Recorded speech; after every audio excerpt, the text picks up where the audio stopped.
जब अनीता की आंख खुली तो उसका सिर दर्द से फटा जा रहा था। किसी तरह खुद को संभालते हुए और अपना सच छिपाते हुए वह घर वापस आ गई। वक्त अपनी रफ्तार से बीतता रहा और कहानी 2 महीने आगे खिसक गई। पब की उस रात को अनीता एक बुरा सपना समझकर भुला चुकी थी। तभी एक दिन अचानक प्रदीप का फोन आया और उसने कहा कि हमारी कंपनी में वैकेंसी निकली है और मैं तुम्हारा नाम रेफर कर रहा हूँ। सबसे अच्छी बात यह है कि ये डे शिफ्ट की जॉब है और तुम्हारे घर के पास ही है। यह सुनते ही अनीता की खुशी का कोई ठिकाना न रहा। उसका सालों का सपना और परिवार की सारी शर्तें जैसे एक साथ पूरी हो रही थीं। इसी खुशी के माहौल के बीच अनीता अपने परिवार के साथ अपने पापा के मालिक से मिलने उनके घर गई। बेटी के भाग जाने के गम ने मालिक को अंदर से खोखला कर दिया था और वे गहरे डिप्रेशन में थे। अनीता उनके पास बैठी और एक समझदार बेटी की तरह उनका हाथ थामकर उन्हें दिलासा देने लगी। तभी अचानक बात करते करते अनीता को बेहद तेज और सूखी खांसी का दौरा पड़ गया। उसकी हालत देखकर मालिक ने चिंता जताते हुए कहा कि बेटा, अगर इतनी खांसी उठ रही है तो लापरवाही मत कर, किसी अच्छे डॉक्टर को जरूर दिखा ले। मालिक की सलाह मानकर अनीता डॉक्टर के पास पहुंची। डॉक्टर ने उसे चेक किया और फिर एक ऐसा सवाल पूछा जिसने कहानी का रुख पलट दिया। क्या तुम्हारे पीरियड्स समय पर आ रहे हैं? अनीता ने बड़ी मासूमियत और लापरवाही से जवाब दिया कि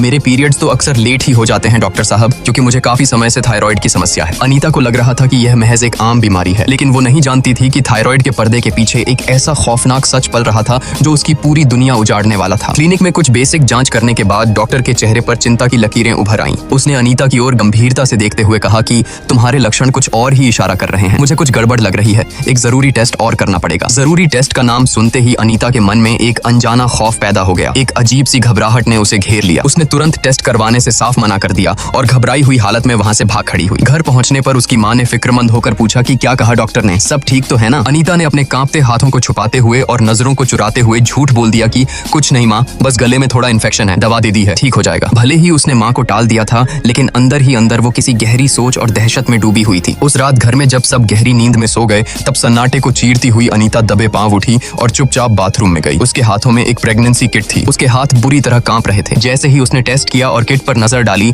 उसकी सांसें जैसे गले में ही अटक गईं। रिजल्ट पॉजिटिव था, वह प्रेग्नेंट थी। किट पर उभरी उन 2 चटक लाल लकीरों ने जैसे उसकी पूरी दुनिया उजाड़ दी थी। उसे तुरंत डॉक्टर की वो बात याद आई जब उन्हें भी उसके प्रेग्नेंट होने का शक हुआ था, जिसे अनीता ने उस वक्त सिरे से नकार दिया था। अपने इस भयानक सच को पूरी तरह पुख्ता करने के लिए अगले दिन अनीता भारी मन से दोबारा अस्पताल पहुंची। इस बार उसने अल्ट्रासाउंड करवाया। डॉक्टर ने मॉनिटर की स्क्रीन की तरफ देखते हुए जो कहा, वह अनीता के लिए किसी मौत के फरमान से कम नहीं था। अनीता, तुम मां बनने वाली हो, तुम्हारी प्रेगनेंसी को 2 महीने हो चुके हैं। यह सुनते ही अनीता सुन्न पड़ गई। उसके कानों में जैसे सीटी बजने लगी। वह बुरी तरह घबरा गई। अचानक उसके दिमाग में फ्लैशबैक की तरह 2 महीने पुरानी पब की वह खौफनाक रात घूमने लगी। वह शराब, वह नशा, वह बेसुध होना और वह अधखुला दरवाजा। उसे यकीन हो चला था कि नशे की उसी बेहोशी में किसी दरिंदे ने उसकी अस्मत को तार तार कर दिया था। लेकिन अब वह करे भी तो क्या? यह कोई ऐसी बात नहीं थी जो वह जाकर अपने माता पिता को बता सके। कोई और रास्ता न सूझने पर अनीता ने रोते हुए अपनी सबसे करीबी दोस्त सपना को फोन किया और उसे फौरन मिलने बुलाया। जब सपना ने अनीता की जुबानी यह रोंगटे खड़े कर देने वाला सच सुना तो वह भी सन्न रह गई। सपना ने तुरंत एक मजबूत सलाह दी कि हमें बिना देर किए पुलिस के पास चलना चाहिए। पुलिस का नाम सुनते ही अनीता के दिमाग में अपने पिता का वह खौफजदा चेहरा घूम गया जो अपने मालिक की बेटी के थाने वाले कांड के बाद दिखा था। उसने तुरंत सपना का हाथ पकड़ लिया और गिड़गिड़ाई कि नहीं सपना, पुलिस के पास बिल्कुल नहीं। अगर यह बात बाहर आई तो मेरे परिवार की इज्जत मिट्टी में मिल जाएगी, मेरे पापा जीते जी मर जाएंगे। सपना ने दूसरा रास्ता सुझाया कि फिर उस पब में चलते हैं, वहाँ सीसीटीवी कैमरे जरूर लगे होंगे, फुटेज देखकर पता चल जाएगा कि उस रात कमरे में कौन गया था। लेकिन अनीता ने बेबसी से सिर हिलाते हुए अपनी आखिरी उम्मीद भी तोड़ दी कि उस पार्टी में 300 से ज्यादा लोग थे। सपना, उस भीड़ और अंधेरे में किसी एक चेहरे को पहचानना लगभग नामुमकिन है। चारों तरफ से रास्ते बंद हो चुके थे और अनीता एक ऐसी खौफनाक दलदल में फंस चुकी थी जहां से बाहर निकलने का कोई किनारा नजर नहीं आ रहा था। घबराहट और बेबसी के आलम में अनीता और सपना वापस उसी डॉक्टर के क्लिनिक पहुंची। भारी मन से अनीता ने अबॉर्शन की गुजारिश की, लेकिन उसकी बात सुनते ही डॉक्टर का पारा 7वें आसमान पर पहुंच गया। एक डॉक्टर होने की मर्यादा भूलकर उसने अनीता पर तानों के तीर छोड़ दिए। डॉक्टर ने उसे सरेआम जलील करते हुए कहा कि मैं तुम्हारे इस पाप के लिए अपना लाइसेंस खतरे में नहीं डालूंगी, यहाँ से निकलो और कहीं और जाकर अपना ये काला काम करवाओ। डॉक्टर की ये बातें अनीता के सीने में किसी खंजर की तरह चुभी। वह बेइंतहा जिल्लत महसूस करते हुए क्लिनिक से बाहर आ गई। इसके बाद दोनों एक मेडिकल स्टोर पर गईं। सपना ने हिम्मत जुटाकर वहां खड़े लड़के से अबॉर्शन की गोलियां मांगी, लेकिन उस लड़के ने उन्हें घूरते हुए तुरंत मना कर दिया। ये कोई सिरदर्द की गोली नहीं है जो ऐसे ही दे दूं, बिना डॉक्टर के पर्चे के ये दवा नहीं मिलेगी, गलत तरीके से खाने पर जान भी जा सकती है और इस जुर्म में मुझे जेल नहीं जाना। यह कहकर उसने दोनों को दुकान से टरका दिया। हर जगह से दुत्कारे जाने के बाद वे एक और महिला डॉक्टर के पास पहुंची। वहां हल्की सी उम्मीद नजर आई। डॉक्टर अबॉर्शन करने को तैयार थी, लेकिन उसकी एक शर्त ने अनीता के पैरों तले फिर से जमीन खींच ली। मैं ये कर दूंगी, लेकिन पहले तुम्हें अपने माता पिता को यहाँ लेकर आना होगा। माता पिता का नाम सुनते ही अनीता के पसीने छूट गए। वह डॉक्टर के आगे गिड़गिड़ाई, हाथ जोड़े, लेकिन डॉक्टर अपनी बात से टस से मस नहीं हुई। शाम ढल चुकी थी। हर जगह से हारने के बाद सपना ने एक टूटी और मायूस अनीता को उसके घर के पास छोड़ दिया। जाते जाते उसने ढांढस बंधाया कि तू हिम्मत मत हार अनीता, कल सुबह हम फिर किसी नए क्लिनिक में कोशिश करेंगे। सब ठीक हो जाएगा। लेकिन अगली सुबह जब अनीता की आंख खुली तो टीवी से आ रही आवाज ने उसकी रही सही उम्मीदों का भी गला घोंट दिया। न्यूज एंकर चीख चीख कर बता रहा था कि कोविड-19 महामारी के कारण आज रात से पूरे देश में संपूर्ण लॉकडाउन लगने वाला है। यह खबर अनीता के लिए किसी मौत के फरमान से कम नहीं थी। बाहर निकलने के सारे रास्ते सील होने वाले थे। अब वह इस घर की चार दीवारी से बाहर कैसे निकलेगी, कैसे इस खौफनाक सच से छुटकारा पाएगी। दिमाग सुन्न पड़ चुका था और टेंशन अपनी हदें पार कर रही थी। बेचैनी में अनीता ने अपना फोन उठाया और इंटरनेट पर घर पर अबॉर्शन करने के घरेलू तरीके सर्च करने लगी। वह यूट्यूब पर चोरी छिपे वीडियोस देख ही रही थी कि तभी रसोई से माँ ने किसी काम के लिए उसे आवाज लगा दी। हड़बड़ाहट में अनीता फोन को वहीं बिस्तर पर खुला छोड़कर रसोई की तरफ भाग गई। इसी बीच उसकी छोटी बहन कमरे में आई और चमकते हुए फोन की स्क्रीन देखकर उसे उठाने लगी। जैसे ही अनीता लौटी, अपनी बहन के हाथ में वह फोन देखकर उसकी सांसें हलक में अटक गईं। अगर बहन ने वह वीडियो देख लिया तो घर में कयामत आ जाएगी। वह चीते की फुर्ती से झपटी और झटके से बहन के हाथ से फोन छीन लिया। खौफ और बौखलाहट के इस कॉकटेल में अनीता के हाथ से एक जोरदार थप्पड़ छोटी बहन के गाल पर जड़ गया। थप्पड़ की आवाज सुनकर माँ भागती हुई आई। खुद को और अपने खौफनाक सच को बचाने के लिए अनीता ने तुरंत एक और झूठ का सहारा लिया। उसने कांपती आवाज को सख्त बनाते हुए कहा कि इसे मना करो कि मेरे फोन को हाथ न लगाए। इसमें मेरी नई नौकरी के बहुत जरूरी डॉक्यूमेंट्स हैं। अगर इसके हाथ से कुछ डिलीट हो जाता तो मेरी नौकरी लगने से पहले ही चली जाती। माँ इस बात को सच मानकर शांत हो गई, लेकिन अनीता का दिल अब भी पसलियां तोड़कर बाहर आने को बेताब था। बंद दरवाजों के पीछे उसकी मुश्किलें अब और भी खौफनाक होने वाली थी। रात के सन्नाटे में जब पूरा परिवार गहरी नींद में होता, अनीता की एक अलग ही खौफनाक जंग शुरू होती। उसने कहीं सुना और पढ़ा था कि कच्चा पपीता खाने से गर्भपात हो सकता है। वह छुप छुप कर ढेर सारा पपीता खाती, इस बेबस उम्मीद में कि शायद कोई चमत्कार हो जाए और यह अनचाहा बोझ शरीर से निकल जाए। लेकिन दिन हफ्तों में बदलने लगे और कोई असर नहीं हुआ। अब उसका खौफ अपनी हदें पार कर रहा था। उसे डर सताने लगा था कि अब जल्द ही उसका पेट बाहर से दिखने लगेगा और तब वह किसी को क्या मुंह दिखाएगी। हार कर अनीता और सपना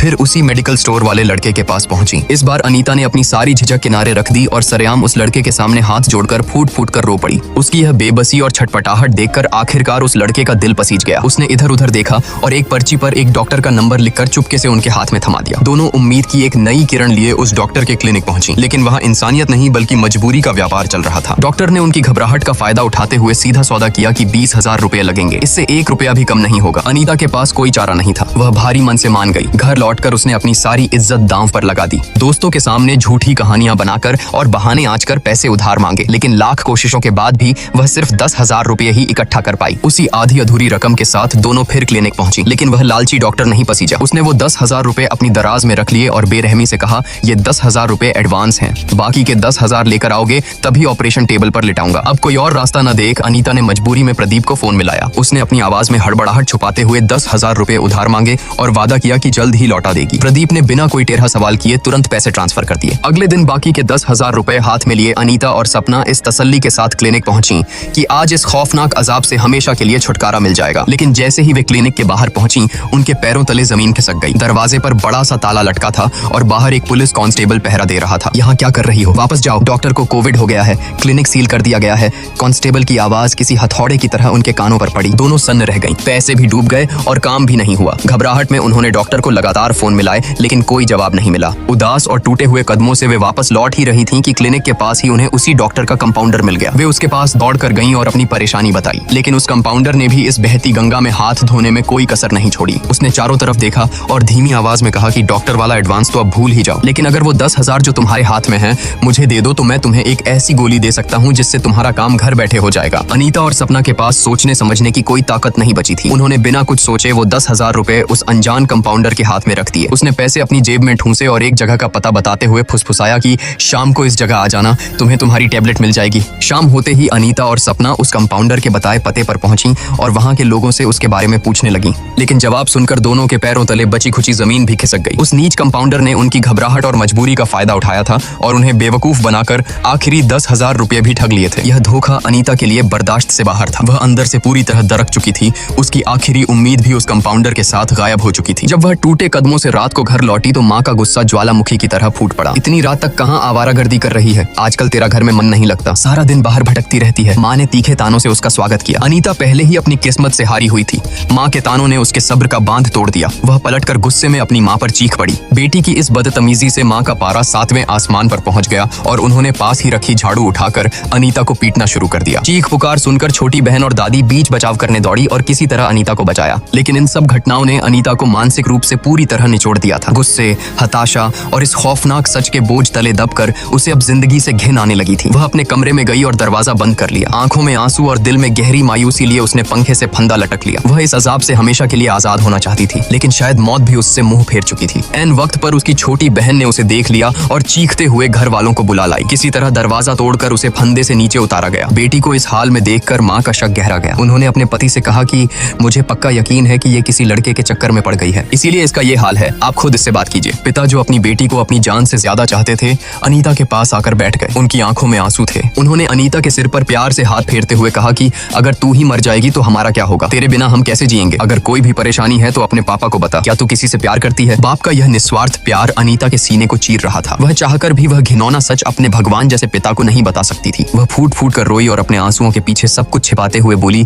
कि ऐसा कुछ नहीं है, मैं ठीक हूँ। उसी शाम सपना दौड़ी दौड़ी अनीता के घर आई। उसने अनीता को डांटते हुए कहा कि तेरी हिम्मत कैसे हुई जान देने की? हम कोई ना कोई रास्ता जरूर निकाल लेंगे। सपना ने अपनी तरफ से फिर कोशिश की और अकेले उसी मेडिकल स्टोर पर जाकर उन गोलियों के लिए मिन्नतें की, लेकिन वहां से भी खाली हाथ लौटी। वक्त किसी के लिए नहीं रुकता। देखते ही देखते 4 महीने गुजर गए। अब वो अनचाहा सच अनीता के शरीर पर उभरने लगा था। उसका पेट धीरे धीरे बाहर आने लगा था। हर गुजरते दिन के साथ उसका खौफ दोगुना होता जा रहा था। वह ढीले कपड़े पहनकर खुद को छिपाने की नाकाम कोशिश करती। तभी एक दिन सपना का फोन आया और उसने बताया कि जिस डॉक्टर को हमने 10,000 रुपए एडवांस दिए थे ना, वो कोविड की वजह से मर गया। हमारे वो पैसे भी अब कभी वापस नहीं मिलेंगे। लेकिन यह खबर सुनकर अनीता के चेहरे पर कोई शिकन नहीं आई। उसने कोई प्रतिक्रिया नहीं दी। उसके अंदर रोने या डरने की भी ताकत नहीं बची थी। वह अब खौफ और दर्द की हर सीमा को पार करके एक जिंदा लाश बन चुकी थी। दिन अपनी उसी दमघोंटू रफ्तार से बीत रहे थे कि तभी एक दिन अनीता के घर में एक मनहूस फोन आया। फोन पर मिली खबर ने अनीता के पिता को बुरी तरह तोड़ कर रख दिया। उनके मालिक, जिन्होंने अपनी बेटी के भाग जाने के बाद खुद को दुनिया से काट लिया था, उस जिल्लत और बदनामी के बोझ को बर्दाश्त नहीं कर पाए और उन्होंने फांसी लगाकर अपनी जान दे दी। यह खबर सुनते ही अनीता के पिता दहाड़े मारकर रो पड़े। उनकी आंखों के सामने उनके उस दयालु मालिक का चेहरा घूम रहा था, जिसकी इज्जत उसकी अपनी ही बेटी ने तार तार कर दी थी। दरवाजे के पीछे खड़ी अनीता यह सब सुनकर अंदर तक कांप उठी। खौफ की एक ठंडी लहर उसकी रीढ़ की हड्डी में दौड़ गई। उसने मन ही मन सोचा कि अगर मेरे घर वालों को मेरे इस खौफनाक सच का पता चला तो क्या मेरे पापा भी इस सदमे को बर्दाश्त कर पाएंगे? कहीं मेरा परिवार भी इसी तरह हमेशा के लिए न उजड़ जाए। इस डर ने उसके अंदर सच्चाई बताने की रही सही हिम्मत को भी हमेशा के लिए दफन कर दिया। हर दरवाजा बंद होने के बाद अनीता और सपना एक बार फिर उसी मेडिकल स्टोर वाले लड़के के सामने हाथ जोड़े खड़ी थी। उन्होंने रोते हुए उसे बताया कि जिस डॉक्टर को उन्होंने पैसे दिए थे वह मर चुका है। उनकी लाचारी देखकर उस लड़के ने एक पर्ची पर एक नंबर लिख कर दिया और एक सख्त हिदायत दी कि अगर वो आदमी पूछे कि कितने महीने का गर्भ है तो सिर्फ 3 महीने बताना। अगर 5 महीने बताया तो वो बिल्कुल काम नहीं करेगा। लेकिन असली झटका तो तब लगा जब अनीता ने धड़कते दिल से उस नंबर पर कॉल किया। दूसरी तरफ से जो आवाज आई उसने अनीता के होश उड़ा दिए। वह आवाज किसी और की नहीं बल्कि जीवा की थी। जीवा के कई डॉक्टरों से गहरे संपर्क थे और वह इस काम में मदद कर सकता था। लेकिन अनीता दहशत में आ गई। अगर जीवा को पता चला कि यह मुसीबत अनीता की है तो वह पूरे मोहल्ले और घर वालों के सामने उसका पर्दाफाश कर देगा। सपना ने हालात की नजाकत को समझा और कहा कि हमारे पास अब और कोई रास्ता नहीं है। अपनी पहचान छुपाने के लिए सपना ने सिर पर एक बड़ा सा हेलमेट पहना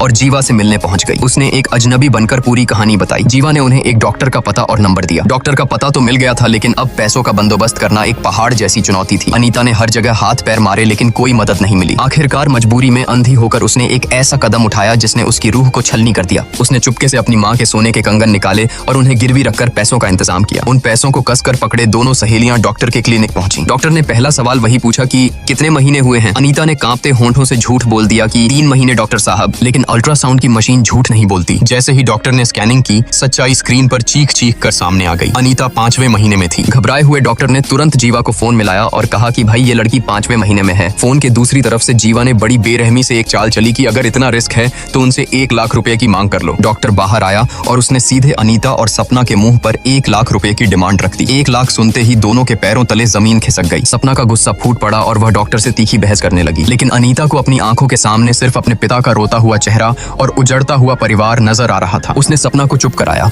और बिना कुछ सोचे समझे उस डॉक्टर के पैरों में गिर पड़ी। एक लाचार लड़की को अपने पैरों में इस कदर गिड़गिड़ाते और मौत की भीख मांगते देख आखिरकार उस कठोर डॉक्टर का भी दिल पसीज गया और उसने उस जानलेवा ऑपरेशन के लिए हामी भर दी। उस बंद कमरे के अंदर जो कुछ भी हुआ वह अनीता के लिए किसी जीते जागते नरक से कम नहीं था। बिना किसी सही मेडिकल सुविधा के उस क्रूर प्रक्रिया का हर एक पल उसके शरीर और रूह दोनों को चीर रहा था। वह दर्द से तड़पती रही, सिसकती रही, लेकिन अपनी आवाज को होठों के पार नहीं जाने दिया। घंटों की उस असहनीय पीड़ा के बाद आखिरकार वह खौफनाक ऑपरेशन पूरा हुआ। कुछ देर बाद जब अनीता के शरीर में चलने की थोड़ी सी भी ताकत लौटी तो वह और सपना वहां से घर के लिए निकल पड़ी। रास्ते में चलते चलते अनीता के कदम लड़खड़ा गए और वह पूरी तरह टूटकर जमीन पर बैठ गई। सपना ने उसके कंधे पर हाथ रखा और तसल्ली देते हुए कहा कि अब सारी टेंशन छोड़ दे और एक नई शुरुआत कर। लेकिन सपना की तसल्ली अनीता के आंसुओं को रोक नहीं पाई। वह फूट फूट कर रोने लगी। उसकी आंखों में अब सिर्फ दर्द नहीं था बल्कि खुद से एक गहरी नफरत थी। अपने आंसुओं के बीच अनीता ने सपना को एक ऐसा रोंगटे खड़े कर देने वाला सच बताया जिसे सुनकर सपना भी पत्थर की तरह सुन्न हो गई। अनीता की आवाज में एक मुर्दा सी खामोशी थी। तुझे क्या लगता है सपना, उस लालची आदमी ने बिना पूरे पैसों के मेरा काम ऐसे ही कर दिया? उसने मेरे सामने एक घिनौनी शर्त रखी थी। उसने कहा था कि अगर मैं उसके साथ सोऊंगी तभी वो मुझे इस मुसीबत से आजाद करेगा। सपना की आंखें फटी की फटी रह गईं। दूसरी तरफ उसी क्लिनिक में बैठा वह आदमी खून से सने अपने हाथों के साथ जीवा को फोन मिला रहा था। उसकी आवाज में किसी डॉक्टर की गंभीरता नहीं बल्कि एक दरिंदे का घमंड था। उसने जीवा को अपनी दरिंदगी की कहानी बड़ी शान से सुनाई। उसकी इन घिनौनी बातों से यह साफ हो गया था कि वह कोई असली डॉक्टर था ही नहीं। वह महज एक झोला छाप इंसान था जो पैसों और अपनी हवस को मिटाने के लिए लाचार लड़कियों की जिंदगियों और उनके जिस्म से खेलता था। इधर सड़क के किनारे बैठी अनीता का रो रोकर बुरा हाल था। वह अपने ही शरीर को नोच लेना चाहती थी। इस पूरे खौफनाक सफर ने उसे बाहर से ही नहीं बल्कि अंदर से भी पूरी तरह खोखला कर दिया था। यह सच है कि उसने अपनी सबसे बड़ी मुसीबत से हमेशा के लिए छुटकारा पा लिया था। अब उसके परिवार की इज्जत पर कोई आंच नहीं आने वाली थी। लेकिन इस आजादी की कीमत इतनी भयानक थी कि वह खुद को पूरी तरह गंदा, अपवित्र और टूटा हुआ महसूस कर रही थी। जिंदगी की इस क्रूर जंग में अनीता जीत कर भी सब कुछ हार चुकी थी। अपनी